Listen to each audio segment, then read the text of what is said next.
Hello guys, good morning, welcome to my daily blog. তো তোমরা দেখতেই পাচ্ছ এখানে আমার সব কাজ হয়ে গেছে আর চান ঠানো হয়ে গেছে। আমি কি আমার পুজোও করে দিয়েছে। ওই দেখো, পুজো টুজো করে দুধ বনবিটা খেয়ে চাউমিন নিয়ে চলে গেল স্কুলে। আর এখানে মাম্মামকে দেখো তেল মাখাবো, ও এখনো বসে আছে দুধ বনবিটা খেয়ে। ও খেয়েছে, মিঠিও খেয়েছে, আর আমি কিচেনে ভাত ডাল বসিয়ে দিয়েছি। তো কালকের আমি ব্লগ দিতে পারিনি, কেন কি কালকে আমরা গেছিলাম দিদার বাড়ি। তো আমার ফোনে রিচার্জ শেষ বললাম তোমাদেরই, তো ওই জন্য আমি ব্লগটা বানাতে পারলাম না। আচ্ছা ঠিক আছে, তো চলো আজকে চেষ্টা করবো ফুল ব্লগ দেবার। তো তোমরা দেখতেই থাকো আমি কি কি করি। টাটা। তো আমি মাম্মামকে রেডি করে নিয়েছি, আমার ভাত হয়ে গেছে, ডালও হয়ে গেছে। আর দেখতে পাচ্ছ মাম্মামকে রেডি করে দিয়েছি, ও দাঁড়িয়ে দাঁড়িয়ে খাচ্ছে গাজর আর দেখছে টিভিতে কার্টুন দেখছে।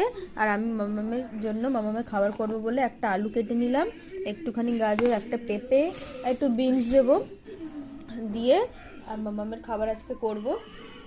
তো চলো তোমরা দেখতে থাকো, আমি সবগুলোকে কেটে নিই তারপরে রান্না করতে যাব।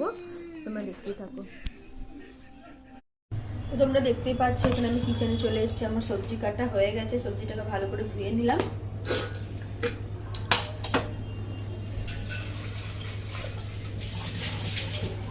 বাবু খাবারটা কুকারেই করব, কুকারটা বসিয়ে জ্বালিয়ে দিলাম গ্যাস। চালটা আমি অনেকক্ষণ আগেই ভিজিয়ে রেখেছিলাম, তো ধুয়ে নিই ভালো করে।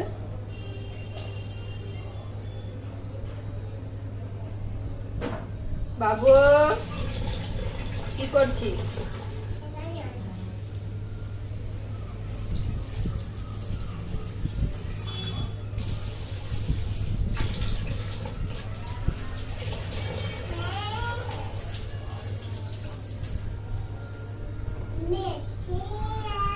তো সবজিও ধোয়া হয়ে গেছে, চালটাও ধোয়া হয়ে গেছে, কুকারটাও গরম হয়ে গেছে। ওর মধ্যে একটু আমি দিয়ে দেবো ডাল, বের করে নিচ্ছি, একটু ঘি দিয়ে দেবো। মাম্মাম ঘি খেতে ভালোবাসে।